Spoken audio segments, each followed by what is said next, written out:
Good morning. Thanks for giving me the opportunity to speak to you today. I've come to this church a long time and I never imagined I'd be up here, so this is kind of cool and special to me. So over the last year, and especially during my time at YWAM, I had the opportunity and a lot of just thinking on my mind of what worship is. And so when I was with YWAM, I got the opportunity to actually prepare a sermon for it. And as I was preparing for it, I discovered a lot more about worship that I didn't know before, and just maybe a different way of looking at it than what we typically think. And one of the key questions that prompted me was, what does it mean to worship when I'm not able to go to church, or perhaps I'm just too busy to have set aside time to worship God? Does this mean I can't worship God?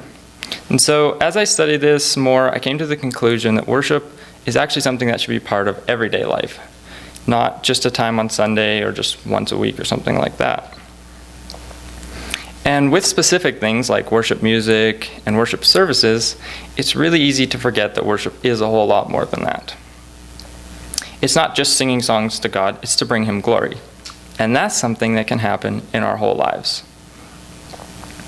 But for that to happen, we have to have our hearts in a place of obedience to God in our everyday lives, not just on a Sunday morning or just in a worship service. So what I've discovered is in order to worship God in a way that pleases Him, we need to be following His direction in our whole life. So I'm going to look at a few examples from the Bible of how people would worship God in a ritual or a service time, but their hearts were not in the place of obeying God. And so their worship wasn't acceptable with God. I'd like us to see that it's essential that we are worshiping God with our whole life. And that way, the time we do spend in worship service, will be acceptable to Him. The first example I wanted to look at was the children of Israel. So as God's chosen people, they were given specific instructions on how God wanted them to worship Him and how they were to live to please Him and to bring Him glory, especially in the eyes of the nations around Him. They were His example to the other people. A lot of their worship was done in the tabernacle and then later the temple, and they would do sacrifices, bring their praises to God there. And for a short time, the Israelites lived how God wanted them to. They followed His directions, observed His feasts, Sabbaths, they obeyed His laws. But they were also very quick to follow other gods and worship idols. Even though the Lord as their God and His commandments for them, that defined them as a nation and who they were, their hearts were not set on serving Him or keeping His commandments. Even Solomon, the one who built the temple, he would disobey God by having foreign wives and serving other gods. And his heart was not wholly devoted to God. And in 1 Kings chapter 11, verses 1 to 11, which I'm going to read, we see how this turns out. It says, "Now Solomon loved many foreign women, along with the daughter of Pharaoh, Moabite, Ammonite, Edomite, Sidonite, and Hittite women, from the nations concerning which the Lord had said to the sons of Israel, 'You shall not associate with them, nor shall they associate with you, for they will surely turn your hearts away after their gods.' Solomon held fast to these in love. He had 700 wives, princesses, and 300 concubines, and his wives turned his heart away. For when Solomon was old, his wives turned his heart away after other gods, and his heart was not wholly devoted to the Lord his God, as the heart of David his father had been. For Solomon went after Ashtaroth, the goddess of the Sidonites, and after Milcom, the detestable idol of the Ammonites. Solomon did what was evil in the sight of the Lord, and did not follow the Lord fully, as David his father had done. Then Solomon built a high place for Chemoth, the detestable idol of Moab, on the mountain which is east of Jerusalem, and for Molech, the detestable idol of the sons of Ammon. Thus also he did for all his foreign wives, who burned incense and sacrificed to their gods. Now the Lord was angry with Solomon, because his heart was turned away from the Lord, the God of Israel, who had appeared to him twice, and had commanded him concerning this thing, that he should not go after other gods. But he did not observe what the Lord had commanded. So the Lord said to Solomon, 'Because you have done this, and you have not kept my covenant and my statutes which I have commanded you, I will surely tear the kingdom from you, and I will give it to your servant.'" So from this we can see that God views worship as a wholehearted devotion to him, not just acts of worship or a building built for him. Solomon did tons of stuff for God. He built this tabernacle for him, and on the dedication of it, they offered thousands of sacrifices. But his heart wasn't wholly devoted to God. And that is what God is much more interested in, is when our hearts are devoted to him.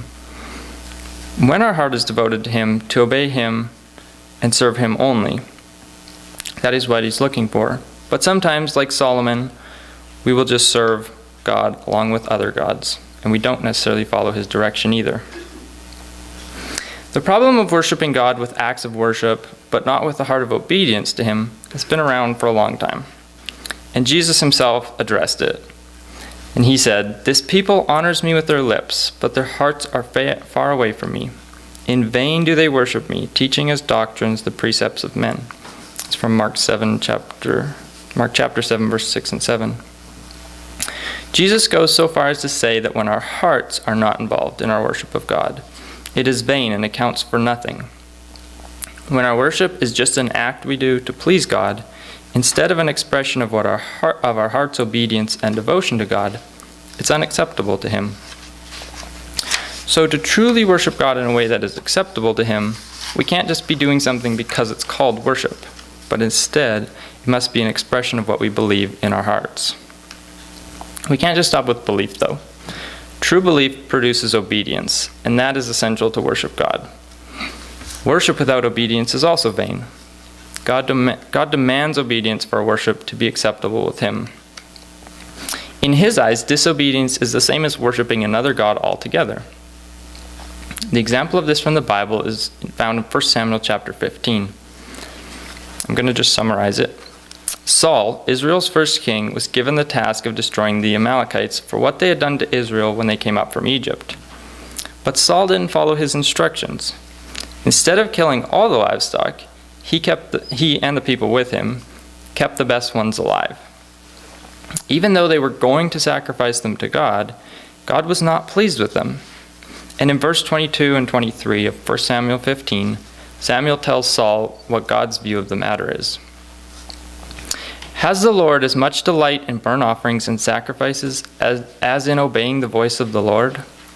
Behold, to obey is better than sacrifice, and to heed than the fat of rams. For rebellion is as the sin of witchcraft, and stubbornness is as iniquity and idolatry." Saul's actions and God's response shows us what God really wanted, was that God was looking for them to obey him and not just do something as worship for him. Saul thought that God would be happy with the sacrifices and would overlook his disobedience. But instead, God rejects him from being king. In God's view, disobedience is the same as worshiping other gods instead of him, which is a violation of the first commandment. This is why it is essential that we are not only worshiping God from our hearts, but also from a place of obedience to him. And it's only when we are worshiping from our hearts in the place of obedience that God is pleased with our worship. It's also important to know that worship isn't just something we do once a week or once a day. But when our hearts have the attitude of obedience to God, it becomes an act of every moment. In Romans chapter 12, verse 1, Paul talks about this kind of worship, the sacrificing of our bodies. It's giving up who we are and our will to live out God's will. This makes our every action an act of obedience. And by doing so, that brings God glory from them. When we see God as the director of our lives, and not only that, but also of the whole world, this turns everything we see as something from him. Every moment is then a worship time.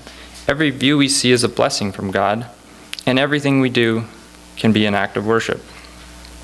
Ephesians chapter 6, verse 7 tells us to do things as to the Lord and not to man.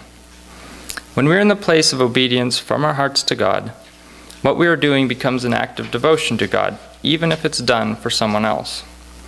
The focus of everything in our lives can now be to worship God with that. This has two main points of application. The first is to worship God in our experiences and our circumstances, And the second is to worship God with our actions and our activities. But how do we worship God in all circumstances, especially the hard ones? When things are going well and life's good, it's easy to find things that we're thankful to God for and that we would worship Him for. But when things are going badly, it can be difficult to worship God, even if our heart has the right attitude. One practical way is to start by giving thanks to God for what He has done for us. And no matter what our circumstances are, there's always something that we can give thanks for. If we're stuck at home and can't be with others, we can thank God that He's still with us, and He promises to never leave us. If life's beating you down and you're worn out, thank God that He is your strength and hope. We can look to Him for that. If we see loved ones turn away from God, we can still thank God that His grace is always available for them. By giving thanks in all circumstances, this directs us back to God. And we can remember that we can always worship Him just for who He is. The second point of application is to worship God in the way we do things. When we live our lives in an attitude of obedience to God, every action should be an act of worship in some way. The question then is, are we doing things in a way that would be acceptable to God? For example, how do we treat our belongings? Do we see them as gifts from God, or do we neglect the things God had given us and not steward them well? In our workings, do we do it as if we are presenting it to the Lord, or do we do just enough to make the boss happy? Do we treat others, who are made in the image of God, in a way that reflects the value God has for them? God's desire for us is that in all things, whether that be raising our kids, providing for ourselves, even just doing dishes, is that we have our heart in the place of obedience to Him, and that we act in a way that is glorifying to Him. In conclusion, it's not about whether we worship in church or on a certain day of the week. While it is definitely important to take time specifically to worship God like that, what is even more important to our daily walk is that we are living in an attitude of obedience to God from our hearts, and through that, worshiping Him in everything we are doing.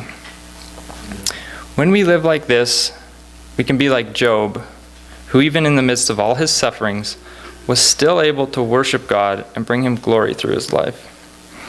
And worship becomes for us a part of everything we do as we obey God and have our heart devoted to Him. I'll pray.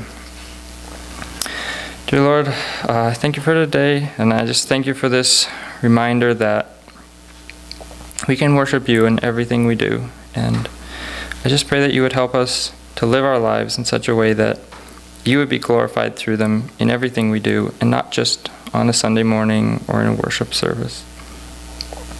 I just thank You for Your word, and I pray that You would help us to live this out with Your strength. Amen.